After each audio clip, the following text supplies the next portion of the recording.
You know what impresses me most about Elon Musk? Honestly, very little. He's a rich dude who uses money to make more money. Oh, calm down, all you freaking out. I understand he's worth way more than I'll ever be worth. But my point is, he came from money.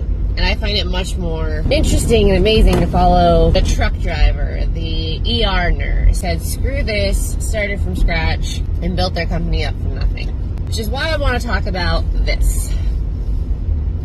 So I've seen this going around a lot on the internet, and to some extent it's true, to some extent it's false, and I think there's a middle ground that it doesn't even encapture. Because there's a rich mindset, a poor mindset, and a my family has more money than God, and this only accounts for two of them. So let's actually break this down, right?